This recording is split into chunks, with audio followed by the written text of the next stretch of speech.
श्रोताओं नमस्कार। मतदाता देवो भव सैनिकों की ओर से कार्यक्रम में आपका हार्दिक स्वागत करता हूं। इस कार्यक्रम का विषय है लोकसभा मतदान और उसमें सैनिकों और सामान्य नागरिक मतदाताओं का योगदान। यह कार्यक्रम मई 2024 के महीने में हुए चुनावी घटनाओं पर आधारित है। चुनाव के 6 चरण यानी फेजेस समाप्त हो चुके हैं। दिनांक 1 जून को 7वां चरण संपन्न होगा तथा 4 जून के दिन 18वीं लोकसभा के परिणाम आ जाएंगे। इन परिणामों को सभी सरकारी व गैर सरकारी मतदाता देखेंगे और सन 2029 तक भुगतते रहेंगे। परंतु चुनाव के 6 चरणों में जो हुआ उस पर मैं अपनी प्रतिक्रिया और विचार व्यक्त कर रहा हूँ। मैं महाराष्ट्र के पुणे शहर में रहता हूँ। सन 2022 में पुणे में मतदाता सूची बनाने का काम शुरू हुआ। मैंने भी अपना वोटर कार्ड बनवाया। ये देखिए, मतदाता सूची में मेरा नाम शामिल हो गया। फिर आया 2024 का वर्ष और 13 मई को मैंने मतदान कर दिया। ये देखिए मेरी उंगली। परंतु मैं एक फ़ौजी हूँ, अतः मैंने चुनावी तैयारियों पर जनवरी 2024 से ही ध्यान देना शुरू कर दिया था। भारत निर्वाचन आयोग के अध्यक्ष सर्वश्री राजीव कुमार ने मतदाताओं के नाम जो संदेश दिया था वो मैंने सुना। फिर मैंने निश्चय किया इस चुनाव में मेरा योगदान क्या होना चाहिए। चुनाव प्रणाली का अभ्यास मैंने किया तथा मत डालने के तरीकों को समझा। उसके बाद कुछ मतदाताओं को शिक्षित करने की ठानी। जब ये काम शुरू हुआ तो मेरे सामने अनेक आश्चर्यकारी परिणाम आए। आइए आपको बताया जाए। श्रोताओं, सरकारी कर्मचारी मतदान कैसे करते हैं इस पर मेरा ध्यान गया। रेलवे कर्मचारी, डाकतार विभाग, गृह मंत्रालय के अधीन आने वाले बीएसएफ, सीआरपीएफ, सीआईएसएफ और पुलिस बल तथा रक्षा मंत्रालय के अधीन आने वाली भारतीय सशस्त्र सेनाएं मतदान के लिए कौन से तरीके अपनाती है इसकी जानकारी मैंने ली। अब मैं फ़ौजी हूँ, इसलिए केवल सशस्त्र सेनाओं की बात करूँगा। मैंने अनेक सेवारत व सेवानिवृत्त सैनिक ओहदेदारों से संपर्क स्थापित किया। सर्वप्रथम सेवारत सैनिक ओहदेदारों के बारे में कहूँगा। सैनिक मतदाता को शिक्षित करने का काम यूनिट या रेजिमेंट के कमान अधिकारी करते हैं। वे सैनिक सम्मेलनों के द्वारा या निजी संपर्क के द्वारा जवानों को बताते हैं, समझाते हैं कि किस प्रकार इलेक्टोरल रोल भरने हैं। इलेक्टोरल रोल्स को फील्ड पोस्ट ऑफिस में भेजने के बाद आर्मी पोस्टल सर्विस के जवान उन रोल्स को भारत निर्वाचन आयोग तक पहुंचाते हैं। दूसरा तरीका है एब्सेंटी वोटर यानी अनुपस्थित मतदाता द्वारा भरा जाने वाला फॉर्म 12D यानी 12D। ये पोस्टल बैलेट यानी डाक द्वारा मतदान करने का एक तरीका है। जो सैनिक मतदान केंद्र तक जाने में असमर्थ होता है, कारण चाहे जो भी हो, वो फॉर्म 12D भरकर गोपनीय तरीके से अपने मतदान अधिकारी तक भेज देता है। तीसरा तरीका वोटर कार्ड का प्रयोग। ये वाला। अनेक सैनिकों के पास निजी वोटर कार्ड होते हैं। जिन्हें छुट्टी मिल जाती है वे अपने अपने गांव शहर जाकर मतदान केंद्र की कतार में खड़े हो जाते हैं और मतदान के अधिकार पर अमल करते हैं। उल्लेखनीय है कि सन 2022 में जो अग्निवीर सिपाही हज़ारों की संख्या में भर्ती हुए हैं, उन्हें भी मतदान का अवसर मिला है। यही बात सभी महिला सैनिकों पर भी लागू होती है। सैनिक महिलाएं भी मतदान करने में पीछे नहीं रहती हैं। इसे कहते हैं महिला सशक्तिकरण का एक अहम रूप। श्रोताओं, ये हुई सेवारत सैनिक ओहदेदारों की बात। अब आइए सेवानिवृत्त सैनिकों की बात करें। हाथ कंगन को आरसी की क्या ज़रूरत। ये देखिए, colonel Rajeev Ghanwat, colonel Shrinivas Pandey, brigadier व श्रीमती भट्ट। केवल उदाहरण के लिए 3 ही काफ़ी हैं। सारे सेवानिवृत्त फौजी जागरूक मतदाता होते हैं, इसके बारे में किसी को कोई शक नहीं होना चाहिए। और श्रोताओं, भारत की विशाल जनसंख्या में सरकारी कर्मचारियों का औसत मान कितना होगा भला?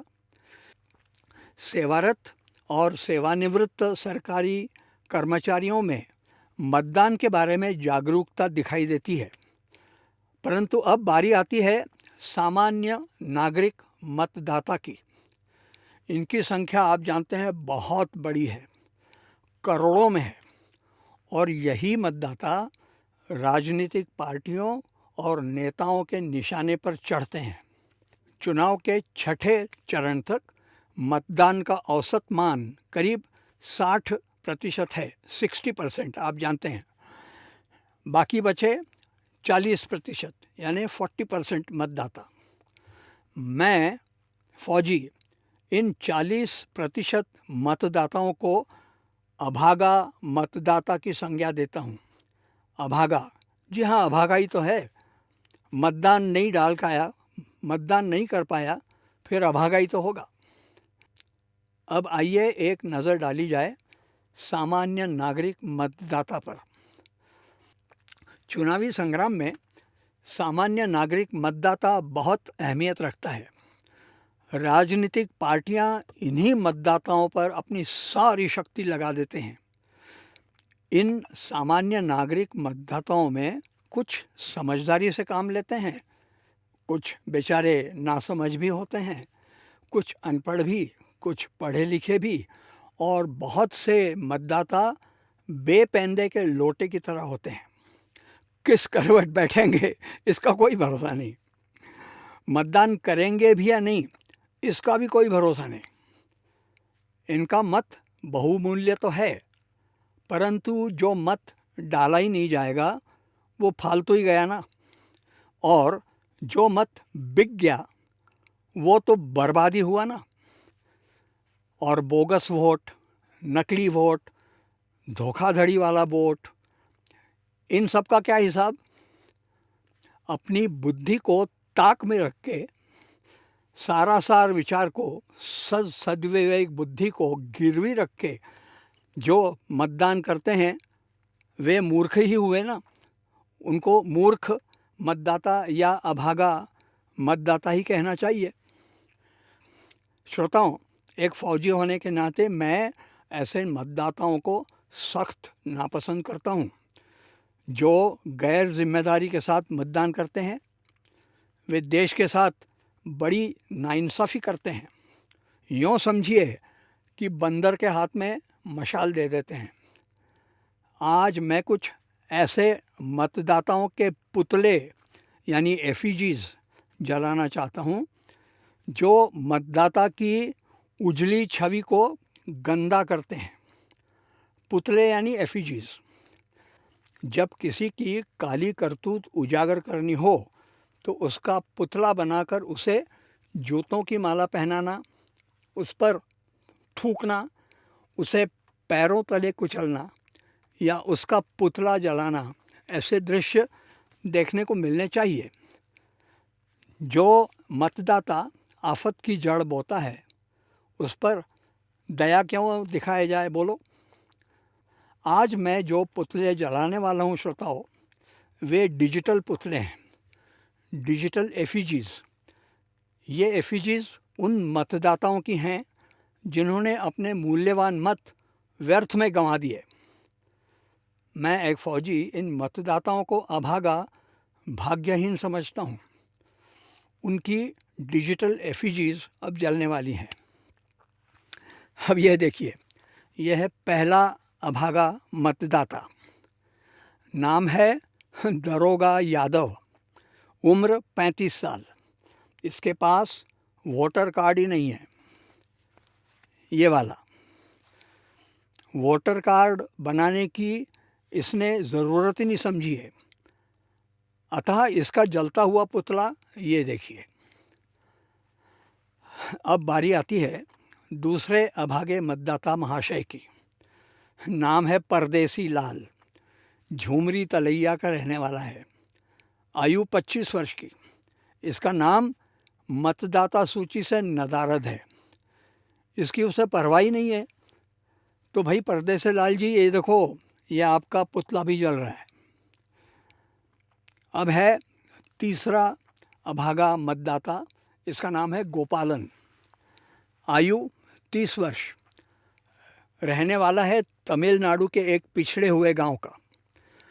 गोपालन जी के पास वोटर कार्ड तो है, परंतु वो बिकाऊ है। जो नेता या पार्टी गोपालन को देसी ठर्रे की बोतल और चिकन की टंगड़ी देता है ना, उसे ये अभागा मतदाता वोट दे देता है। अरे धिक्कार है ऐसे गोपालनों पर। पुतला नहीं जलाऊंगा तो क्या इसे हार पहनाऊंगा। और ये देखिए चौथा अभागा मतदाता है। इसका नाम है बदलू राम। हरियाणा का जाट है, किसान है। आयु 50 वर्ष की। बदलू राम जी नेक और ईमानदार मतदाताओं को मतदान करने से रोकते हैं। मुंह में राम और बगल में छुरी रखते हैं। मतदाताओं को बरगलाते हैं, डराते धमकाते हैं, ज़ोर ज़बरदस्ती भी करते हैं, मारपीट पर भी उतारू हो जाते हैं। फिर मेरे जैसा फ़ौजी बदलू राम जी की एफिजी क्यों न जलाए बोलो तो। ये लो, धू धू करके जल रही है। अब आता है पांचवा अभागा मतदाता। ये मतदाता भी है और बदमाश दोनों है। इसका नाम है भरत मोहम्मद। भरत भी और मोहम्मद भी। आयु 40 वर्ष। सुल्तानपुर यूपी में रहता है और मतदान करते समय इलेक्ट्रॉनिक वोटिंग मशीन पर नोटा का बटन दबाता है और होठों पर कुटिल मुस्कान लेकर बूथ से बाहर निकलता है। एफिजी तो फिर भरत मोहम्मद जी आपकी भी जलेगी ना। श्रोताओं, अब मिलिए धरती धकेल सिंह जी से। आयु 27 साल। धंधा फल सब्जी बेचना यहाँ पुणे में। इसका मालिक है मारुतिराव भोसले। धरती धकेल सिंह बिहारी है, छपरा जिले का। उन्होंने भोसले जी से कहा, मालिक 4 दिन छुट्टी दे दो, मतदान करने जाना है। भोसले बोले, अरे तू मतदान करेगा तो यहाँ सब्जी कौन बेचेगा, तेरा चाचा। छुट्टी नहीं मिली। फिर वो धरती धकेल सिंह बेचारा क्या करता, पेट कैसे भरता। इसलिए वो भोसले के आगे झुक गया, वोट डालने नहीं गया। भोसले खुश, धरती धकेल सिंह नाखुश और मैं फ़ौजी, मैं भी नाखुश। मैंने एक साथ 2 एफिजीज नहीं जलाई तो फिर क्या फ़ायदा। और ये एफिजी मैं ऐसी जगह जलाऊंगा जहां स्वातंत्र्य वीर दामोदर सावरकर जी ने विदेशी कपड़ों की होली पुणे में जलाई थी। ये देखिए ये कैसे आग जल रही है। अगला और अंतिम अभागा मतदाता असम राज्य का है। डिंकू सिंह बारफुकन 35 वर्ष का है। डिंकू सिंह चुनाव के 2 दिन पहले बेचारा बीमार पड़ गया। चारपाई पकड़ ली, उठने बैठने के काबिल नहीं रहा। उसने गांव के सरपंच से कहा कि वोट देने जाना है साहब, बूथ तक पहुंचने की तैयारी करो, मुझे सहायता करो, कृपया मैं वहां जाना चाहता हूं, और मतदान करना चाहता हूँ। हाथ जोड़कर की गई इस विनंती को सरपंच महोदय ने ठुकरा दिया। बोला, मेरे पास और कोई काम नहीं है क्या रे? कल नेताजी गांव में प्रचार सभा में आ रहे हैं, तैयारी करनी है, मेरी नौकरी का सवाल है बाबा। माफ़ करो, डिंकू सिंह बारफुकन की चारपाई के पास चुनाव अधिकारी आ सकते थे, ईवीएम मशीन ला सकते थे, लेकिन बारफुकन के फूटे भाग, वो ना वोट दे सका और कुछ भी नहीं कर सका, बस कुड़ता रहा। मैं अब उस सरपंच का पुतला जलाने वाला हूँ। असम में नहीं, यहाँ पुणे में जलाऊंगा। दर्शकों, ऐसे अनेक मतदाता मेरी फौजी चंगुल में फंस के जल उठे हैं। उनका अपराध मतदान न करना और क्या, मतदान न करने के कारण ढूंढना और क्या, मत का मूल्य ना पहचानना और क्या। इस वर्ष मई 2024 में ऐसे अभागे मतदाता मेरे जैसे सैनिक ने पहचाने और उनकी डिजिटल एफिजीज मैंने फूंक डाली। एक नया तरीका अपनाया है दोस्तों। शायद फर्जी धोखेबाजों को अच्छा ना लगे। To hell with them. Okay, मतदाता देवो भव, ये तो है। अभी 3-4 दिन पहले मुझे श्री संजय सातपुते जी मिले। वे ओला की टैक्सी चलाते हैं। हम उनके साथ बैठ गए थे, चुनाव के दिन थे। सो मैंने सातपुते जी से पूछा कि मतदान किया कि नहीं। वे बोले हाँ किया। मैंने कहा उंगली दिखाओ, तो उन्होंने उंगली दिखाई, मगर स्याही का निशान नहीं दिखा। इससे पहले मैं कुछ बोलूं, सातपुते जी बोले, सर मैं भुसावल ज़िले के खिरोदा ग्राम का रहने वाला हूँ। मेरे जैसे पुणे में 15-20 और भी हैं। हम सब ने अपने वोट डाकखाने के द्वारा भेजे। हमारी ग्राम पंचायत के पटवारी ने हमें फॉर्म 12D भेज दिए थे। हम सब ने फॉर्म 12D भर के भेज दिए। फिर हमारे बूथ के रिटर्निंग ऑफिसर ने हमें मत पर्चियाँ भेज दी और आगे की कार्रवाई संपन्न हुई। ग्राम पंचायत खिरोदा ने हमें बता दिया है श्रोताओं कि मतदान का काम तो हो गया है। मैं सातपुते जी से बहुत प्रभावित हुआ और उनकी पीठ थपथपाई। अब मैं सातपुते जी को फूल माला पहना रहा हूँ। जलती हुई एफिजीज के बीच एक जागरूक मतदाता अपनी अलग पहचान बना रहा है ना। श्रोताओं, मतदान सूची के साथ छेड़खानी की जाती है। मतदाताओं के नाम गायब हो जाते हैं जैसे गधे के सर से सींग।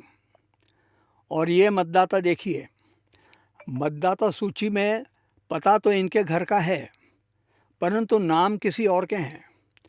मैं पुणे में जिस परिसर में रहता हूँ वहाँ 3-4 कॉलोनियों के करीब 200 से 300 मतदाता हैं। उनमें से 30 या 40 के नाम मतदाता सूची में नहीं मिले तो उन्होंने व्हाट्सएप के ज़रिए शिकायतें करनी शुरू कर दी।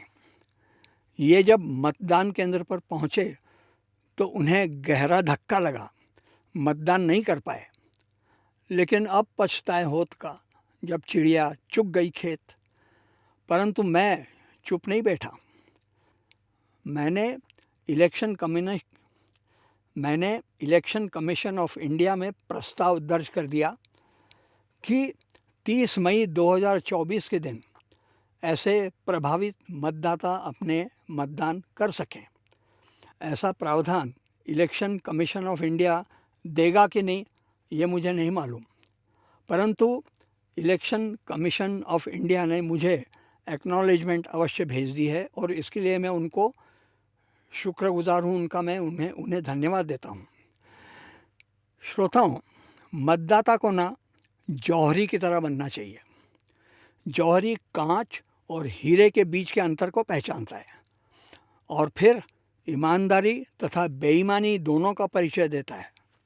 सही या गलत तरीके से पैसा कमाता है।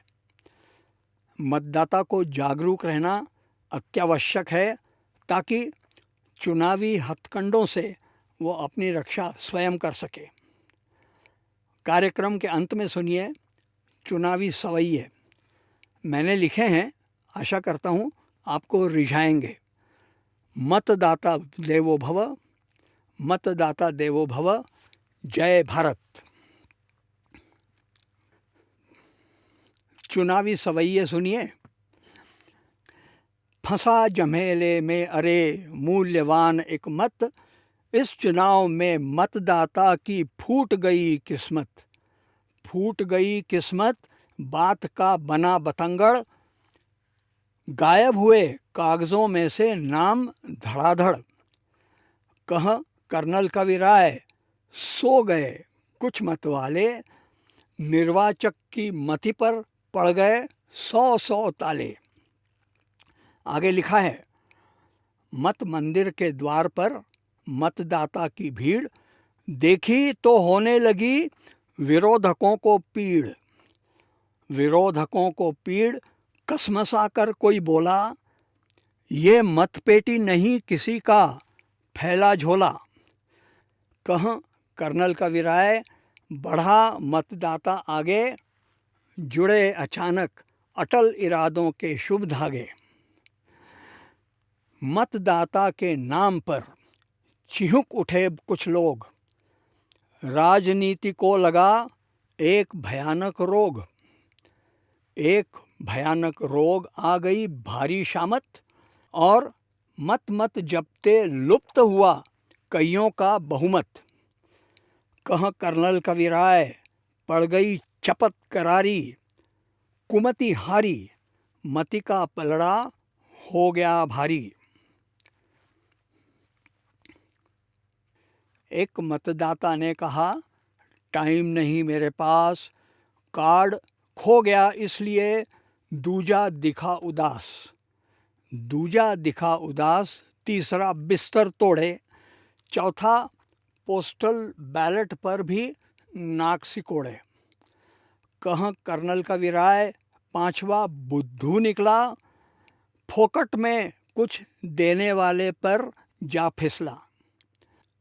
और मतपत्रों को फाड़ कर पछतावा न हुआ, फतवा जारी हो गया, गई बेकार दुआ। गई बेकार दुआ, ना महिलाएं पर हारी, चौरस्ते पर उतर पड़ी भारत की नारी। कह कर्नल कविराय ढेर में बदले उपले, धधक उठे मत ना देने वालों के पुतले। कुछ गुंडों से डर गए, कुछ गर्मी से तंग, बहुतों ने तो बदल लिए जाने कितने रंग। और जाने कितने रंग, पार्टियां हैं बहुतेरी, और आपस में लड़ बैठी कह कह तेरी मेरी। कह कर्नल कविराय देश का बैठा बट्ठा, खीस निपोरे हंस रहा है नेता पट्ठा। अब एक नई चीज़ सामने आई है। वोट जिहादी की उठी एक नई आवाज़, सोचा उसने पहचानेगा देखें कौन ये राज। देखें कौन ये राज, नोटा बटन दबाओ, बदले में मनचाही कोई दौलत पाओ। कह कर्नल कविराय जिहादी फेल हो गया, मत भक्तों का महासुमंगल मेल हो गया। पूना में देखा गया मतदाता है रोया, केरल ने भी गंगा में हाथ नहीं है धोया। हाथ नहीं है धोया, सुलग उठा हरियाणा, मणिपुर मिज़ोरम को मिला देसी परवाना। देखिए, कह कर्नल कविराय जाग गए भारतवासी, देश विरोधी को फिर आई काली खांसी। और नोट वोट की चोट से घायल हुए अनेक, नोट वोट की चोट से घायल हुए अनेक, लेकिन झूठ की ओट से बाहर निकले नेक। बाहर निकले नेक, देश का भला हो गया।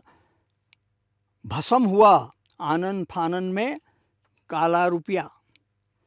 कह कर्नल कविराय, डर गए काफिर सारे। कहाँ कर्नल कविराय, डर गए काफिर सारे, चुनाव भक्तों के तो हो गए वारे न्यारे। एक और कड़ी सुनिए। डूबा कर्जे में कृषक, ले बैठा निज जान, अनुत्तीर्ण एक छात्र ने फेंके अपने प्राण, फेंके अपने प्राण, मगर मतदाता ऐसे, नाम नदारद मगर रहे जैसे थे वैसे। कहाँ कर्नल कविराय, मराना एक भी वोटर। कहाँ कर्नल कविराय, मराना एक भी वोटर, मत रखा था जिसने अपनी जेब के अंदर। एक भी वोटर नहीं मरा। और आखिरी कड़ी सुनिए। रहीमन धागा प्रेम का जो तोड़े चटकाए। रहीमन धागा प्रेम का जो तोड़े चटकाए, और जो मोदी से जा भिड़े वही पटकनी खाए। वही पटकनी खाए, महामूर्ख कहलाए, मत शक्ति के आगे जो ना सर को झुकाए। और कहाँ कर्नल कविराय, न लो अब उनसे पंगा, जिसको मत का सत्य लगे भई सबसे चंगा। जिसको मत का सत्य लगे भई सबसे चंगा। ऐसे मतदाता से पंगा लेने से शिकस्त ही मिलेगी और क्या होगा। आशा है सैनिकों की ओर से ये कार्यक्रम जो मतदान से संबंधित था आपको अच्छा लगा होगा। अब आज्ञा दीजिए कर्नल कविराय को। नमस्कार।